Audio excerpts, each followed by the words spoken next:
illallah wahdahu la syarikalah wa asyhadu anna Muhammadan abduhu wa rasuluhu la nabiyya ba'dah.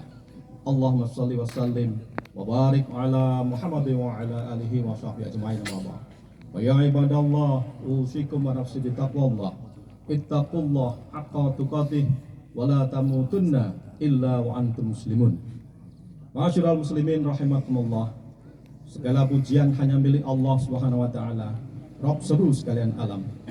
Dia yang maha pengasih, maha penyayang. Dialah zat yang maha esa. Tidak ada ilah yang pantas disembah kecuali Allah Ta'ala. Dialah yang maha agung, maha kuasa atas segala sesuatu. Salawat dan salam mari kita sampaikan pada suri tauladan kita, Rasulullah Muhammad sallallahu alaihi wasallam, berikut keluarga, sahabat dan umat beliau istiqomah dengan syariat Islam yang beliau bawa sampai dengan hari kiamat nanti. Beliau Rasulullah SAW yang senantiasa kita sebut namanya adalah manusia yang paling mulia dalam sejarah peradaban manusia hingga hari kiamat nantinya. Tidak ada manusia yang semulia beliau, tiada manusia yang secerdas beliau, tiada orang yang mampu mengantarkan manusia dari jalan kegelapan menuju jalan nur Allah Ta'ala kecuali Rasulullah Muhammad SAW.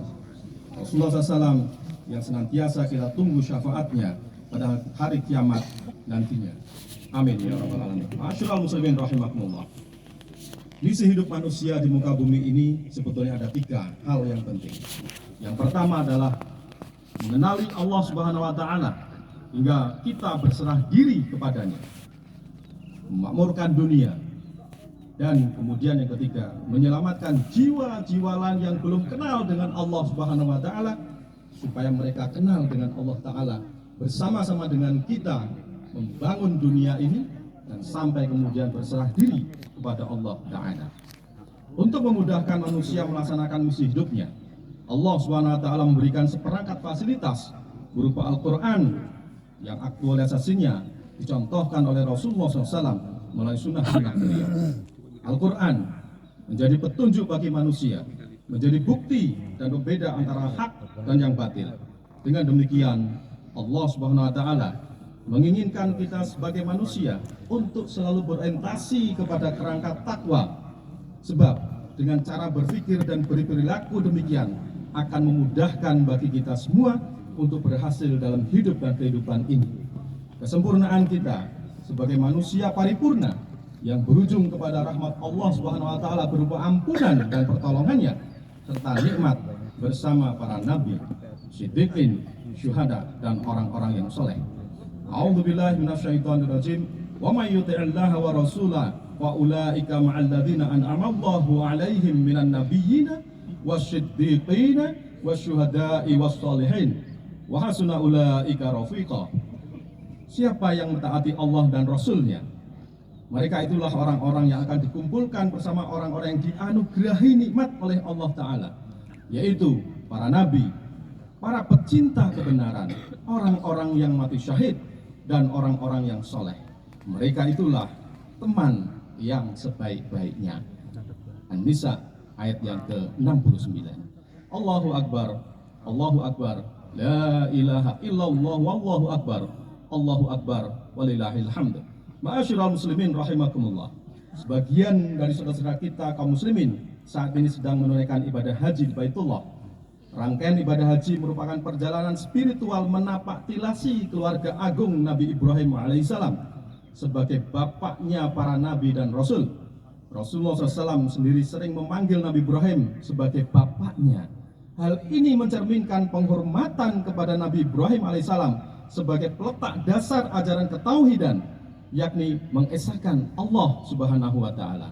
Tidak salah jika kemudian beliau dianggap sebagai bapaknya ketauhidan. Kita doakan agar saudara-saudara kita yang sekarang sedang ibadah haji menjadi haji yang mabrur dan mereka tetap dapat menjaga kemabruran haji itu di tanah air kita. Amin. Lantas, siapa Nabi Ibrahim alaihissalam itu? Di dalam Al-Quran surah An-Nahl ayat yang ke-120 dijelaskan, Inna Ibrahima kana ummatan qanitan lillahi hanifa walam yakum minal musyrikin. Sesungguhnya Ibrahim adalah imam, sosok panutan yang patut patuh kepada Allah, hanif, selalu lurus, cenderung kepada kebenaran, dan bukan termasuk orang-orang yang musyrik. Jelaslah bahwa Nabi Ibrahim alaihissalam adalah seorang kekasih Allah, Khalilullah, menjadi imam panutan, dan beliau selalu cenderung kepada kebenaran, serta beliau tidak pernah berperilaku syirik kepada Allah Ta'ala. Maka salah satu tugas Nabi Ibrahim alaihissalam adalah mengajarkan tauhid, yakni mengesahkan Allah. Dan kita bisa melihat dalam Quran surah Ibrahim ayat yang ke-36, Rabbi innahunna adlalna katsiran minan nas faman tabi'ani fa innahu minni wa man asani fa innaka ghafurur rahim. Ya Tuhanku, sesungguhnya mereka berhala-berhala itu telah menyesatkan banyak manusia. Maka siapa yang mengikutiku, kata Nabi Ibrahim, sesungguhnya dia termasuk golonganku. Siapa yang mendurhakaiku, sesungguhnya engkau maha pengampun lagi maha penyayang. Pada zaman Raja Namrud, berhala itu berbentuk sesuatu yang memang dibentuk oleh mereka, kemudian disembah-sembah. Nabi Ibrahim sampaikan bahwa berhala-berhala telah menyesatkan banyak manusia. Dalam hal ini kekuasaan Namrud dan pendukungnya telah menguasai manusia kala itu, mengeksploitasi manusia kala itu, mengobrak-abrik sendi-sendi ketauhidan, telah merusak tatanan perilaku yang harusnya hanif kepada Allah Ta'ala dan menjauhkan manusia dari sumpah yang pernah diucapkan di hadapan Allah SWT ketika kita di dalam alam ruh saat itu. Alastu birabbikum, Allah bertanya kepada kita semua. Kemudian saat itu kita menjawab, bala syahiduna, benar ya Allah, kami menyaksikan. Ada dalam Quran surah Al-A'raf ayat yang ke-172. Selanjutnya Nabi Ibrahim sampaikan permohonan kepada Allah SWT. Bagi siapa saja mengikuti milah beliau, mengikuti jalan beliau, mengikuti ajaran beliau, berarti itu mengikuti Allah SWT. Tapi jika sebaliknya, maka beliau berserah diri kepada Allah SWT yang maha pengampun dan lagi maha penyayang. Apa yang terjadi pada zaman Namrud? Sebetulnya modus-modus itu selalu berulang. Tapi konteks pada saat ini lebih rumit dan lebih kompleks. Pada konteks kekinian, berhala saat ini bisa dapat berupa status sosial, pendidikan yang tinggi, harta, kekayaan, kekuasaan, anak cucu, ataupun keluarga besar, jabatan yang tinggi, atau berupa pengaruh besar di tengah-tengah masyarakat. Yang semuanya kalau kita kaji sebetulnya hal itu merupakan hawa nafsu. Allah SWT peringatkan tentang bahaya hawa nafsu itu di dalam Quran surah Yusuf ayat yang ke-53. Wa ma ubarri'u nafsi innan nafsa la'ammaratun bisu'i illa ma rahima rabbi inna rabbi ghafurur rahim. Aku, kata Yusuf, tidak menyatakan diriku bebas dari kesalahan, karena sesungguhnya nafsu itu selalu mendorong kepada keburukan, kepada kejahatan, kecuali nafsu yang diberikan rahmat oleh Tuhanku. Sungguhnya Tuhanku maha pengampun lagi maha penyayang. Jelas sekali bahwa hawa nafsu mendorong manusia kepada kehancuran, kecuali nafsul mutmainnah, jenis nafsu yang ingin selalu hanif, cenderung kepada kebenaran, nafsu yang merindukan bertemunya dengan orang-orang soleh, nafsu yang berbahagia bertemu dengan orang-orang yang benar, nafsu yang selalu gembira saat bertemu dengan para syuhada, nafsu yang merindukan perjumpaan dengan para nabi dan rasul, serta nafsu yang kepulangannya ridho dan memang diridhoi oleh Allah Subhanahu wa Ta'ala. Allahu Akbar, Allahu Akbar, la ilaha illallah, wallahu akbar, Allahu Akbar, walillahil hamd. Ma'asyiral muslimin rahimakumullah. Allah Subhanahu wa Ta'ala yang Maha Rahman dan Maha Rahim sangat menanti kehadiran hamba-hambanya yang telah selesai dengan dirinya, menjadi manusia paripurna yang puas dengan ridho Allah Subhanahu wa Ta'ala. Agar kita semua bisa menjadi manusia paripurna, kita diajarkan untuk berkorban. Dalam hal ini menyembelih hewan kurban. Hari Nahar adalah hari bergembira agar semua manusia baik itu kaya miskin, baik itu muslim ataupun bukan muslim, untuk bersama-sama menikmati daging persembahan terbaik hasil sembelihan binatang kurban. Bahkan Rasulullah SAW sampaikan, jika ada orang yang mampu berkorban tapi tidak mau berkorban, maka dilarang mendekati tempat sholat beliau. Sungguh hadis ini mengandung makna yang sangat dalam. Kurban itu bukan wajib, tetapi sunnah muakkad. Daging yang didistribusikan pun bukan seperti bentuk antara muzaki dengan mustahik, tetapi semua orang boleh menikmati hasil berkorban. Idul Adha membawa kegembiraan bersama, kebahagiaan bersama, nilai kegotong royongan tanpa memandang perbedaan agama, suku, bangsa, warna kulit maupun status sosial. Itulah ajaran Islam yang hakiki. Allahu Akbar, Allahu Akbar, la ilaha illallah, wallahu akbar, Allahu akbar, walillahil hamd. Ma'asyiral muslimin rahimakumullah. Mengapa menyembelih hewan kurban disyariatkan di dalam Islam? Tentu banyak hikmah di dalam penyembelihan hewan kurban. Salah satu hikmah terpenting dalam berkurban adalah seperti yang digambarkan dalam Quran surat Al-Kautsar ayat 1 sampai dengan 3. Inna a'tainakal kautsar fasholli lirabbika wanhar inna syani'aka huwal abtar.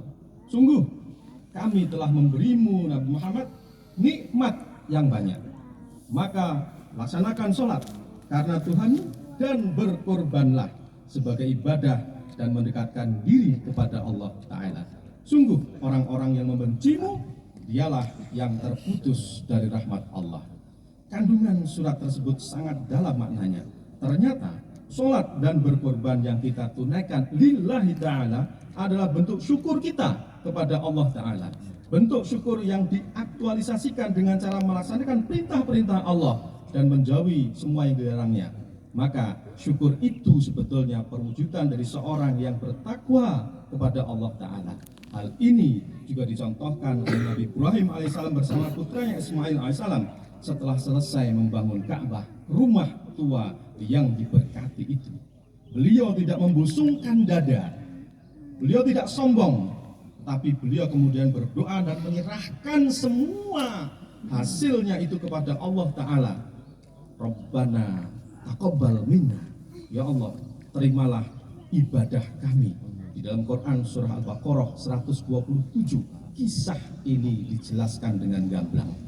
Kita pahami bersama, inilah legasi yang terbesar dari umat manusia yang namanya Ibrahim alaihissalam bersama dengan Ismail alaihissalam.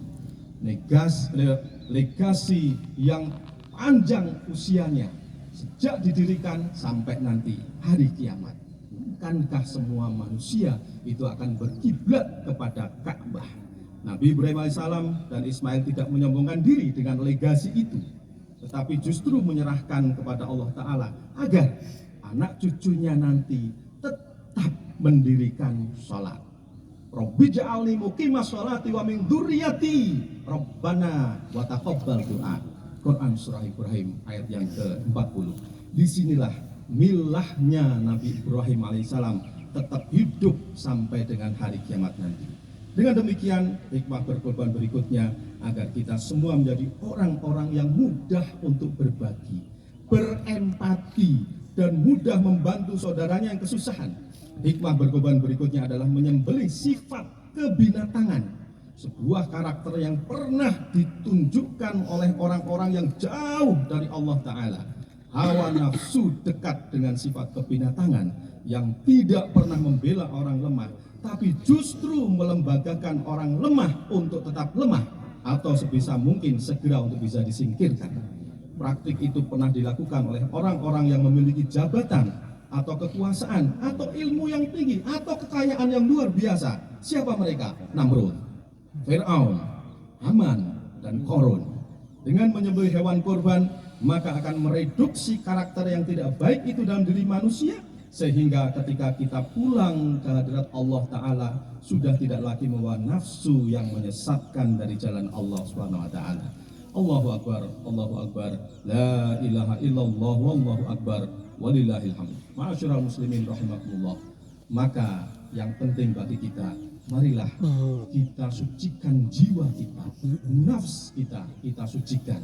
Dengan apa? Tetap mendirikan sholat. Yang kedua, berkorban. Yang ketiga, banyak-banyak bersyukur. Yang keempat, berbuat baik kepada semua manusia. Barakallahu wa lakum wa qurra warham wa anta khairur rahimin.